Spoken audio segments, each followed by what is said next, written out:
Урматтуу журналисттер, мен өзүбүздүн ички кичинекей проблемабызга токтоло кетейин. Муну айтпасам болбойт. Анткени бизде өлкөбүздө демократия өтө жогорку деңгээлге жетип күч алган. Бүгүн ар кимибиз каалаган сөздү сүйлөп, соцсеттерге каалаган статьябызды жазып, ушундай болуп турган заман. Бул болуш керек. Бирок азыркы учурда, акыркы убактарда фейк маалыматтарды таратып, такталбаган маалыматтарды таратып, бирөөнү жамандап, эптеп буттан тартып сүйрөп калайын, түшүрүп калайын, ушуну жумуштан, кызматтан кетирейин, анан ушунун ордуна же өзүм барайын, же өзүмдүн кишимди коёюн деген күчтөр жок эмес. Мына бир мисалга токтолуп кетейин. Кече күнү 30 күнү эртең менен таң атпай оперативдүү кеңешме түзүп, баш прокурор баш болгон калган күч структуралары менен ушу Баткенди боюнча координировать этип отурдук. Мен өзүм күнү түнү дебей отурдум, 29-дан баштап, окуя башталгандан баштап бүгүнкү күнгө чейин. Анан 10 чакты киши менин рабочий кабинетимде совещание кылып атабыз. Ген прокурор маган сообщениени көргөзүп атат WhatsApp'тан. Өзүңүз эле үн чыгарбай окуп коюңузчу деп шыбырады. Окусам маган Баткенден информация жазып атат, бирөө берип атат. Минздрав дейт, министр здравоохранениеңер дейт. 2 күндөн бери запойдо дейт. Азырда арак ичип алып мас гостиницада жатат дейт.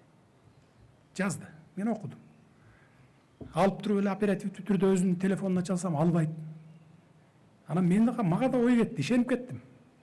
Балким баякы согуш майданында жүрүп, жанында жүргөн баланын бутуна ок тийди деп уккам, андан мурун маалыматым ошондой болчу. Балким бай стрессти снимать этиш үчүн бир 50 грамм, 100 грамм уруп койду экен деген ой кетти да. Отурабыз, иштеп атабыз. Жарым сааттан кийин чыгып калды WhatsApp'тан. Алып туруп, "Не арак ичип жүрөсүң сен?" десем эле, "Ой, каяктагы арак ичип жүрөм, мен операциядан чыгып атам" деди. "Чыктым, чалган экенсиз, издеп атыпсыз" деп. Видеосуна переключать этти. Карасак артында 10 чакты врач менен ошол бутуна ок тийген баланын огун алып, өзү кирип огун алып аткан экен, өзү хирург да. Анан мына деп көргөздү, мен ген прокурорго көргөздүм, мынакей, таптаза экен, операциядан чыгыптыр деп. Муну менен эмнени айтайын дегим келет.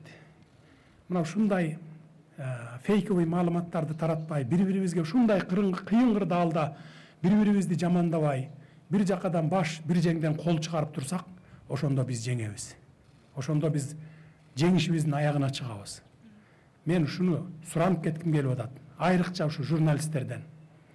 3 күн мурун, 5 күн мурун болгон маалыматты таратып, согуш токтогон мезгилде, 3 күн өтүп кеткенден, мына азыр болуп атат деп, эптеп эле баягы мындай бир, кандай десем бир, чагымчыл күчтөрдү ошо кайра ырбатып, ого бетер ырбатып ийгенге аракет кылган күчтөр дагы болду. Мен сиздерден суранам, айрыкча кыргызстандыктардан суранам, блогерлерден суранам. Мейли оппозицияңбы, позицияңбы, журналистсиңби, көз карандуу журналистсиңби, көз карандысыз журналистсиңерби? Мындан ары ушундай маалыматтарды таратпай, тескерисинче колдоп туруңуздарды мен суранат элем. Министрди кетиребиз деген күчтөр өтө көп. Эмне үчүн? Анткени мына министр барган күндөн баштап мен тапшырма бергенмин. Полностью медицина системасында коррупцияны жок кыласың. Уурдалып кетип аткан акчалардын баарын токтотосуң. Медицина тармагын бийик деңгээлге көтөрүп чыгасың деп. 1 айдан кийин келди. Духу түшкөн. Садыр Нуркожоевич дейт, "Сиз мени колдоп бере аласызбы аягына чейин" деп. Мен сени колдобогондо эмне кылып атам десем, "Азыр мен баштаймын" деди. Баштаганда мага атакалар башталат деди. Ким тараптан десем? Парламент тараптан, министрлик тараптан, тияктан, бияктан, бардык жактан деди. Эч коркпой бардыгын тазала дедим. Жеген ичкендердин баарын токтот. Коркпо, мен колдоп берем дедим. Мына ушул министрдин реформасынын коркпой иш жүргүзгөнүнүн пайдасынан министрликте ушунча жылдан бери уурдап жеп келаткан 5-6 кишинин жеген ичкенин токтотуп, ошонун пайдасынан мына медицина кызматкерлерине, үй бүлөлүк дарыгерлерге 3,5 миң адам бул 100% эмгек акысын көтөрүп бердик. Калган врачтардыкын 10 миң адам 50% көтөрүп бердик. Биз бюджеттен 1 тыйын алып кошуп берген жокпуз силерге. Силердин медицина тармагындагы уурдалып аткан акчаларды токтотуп туруп эле силердин зарплатаңарды көтөрүп берип койдук. Мына ушуну жасаган жалгыз министр ушул. Эң алдыңкы ишинин жыйынтыгы чыгып аткан министр ушул. Бизде азыр 30 жылдан бери коррупцияга белчесинен батып алып, тууган урукташып кетип бири-бирине, достошуп кетип ушу бийлик системасында.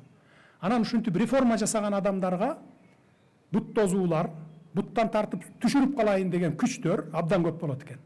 Ошон үчүн мен сиздерден, урматтуу медиктер, мен сиздерден суранамын.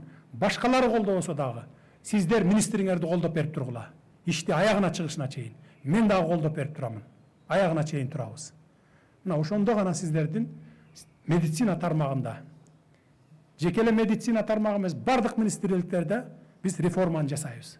Биз эмне үчүн биринчи медицина тармагына көңүл бурдук? Анткени мына пандемияда биздин медицина тармагыбыздын акыбалын көрдүк.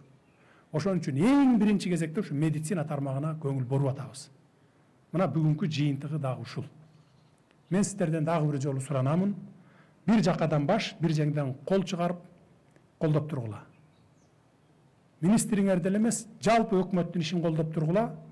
Биз өкмөт, президенттин аппараты, сиздерди, эл журтту жер каратпайбыз. Ушул кыйын кырдаалдан чыгып кеткенге чейин колдоп турсаңар, андан кийин ишибизди өзүбүз улантып кетебиз.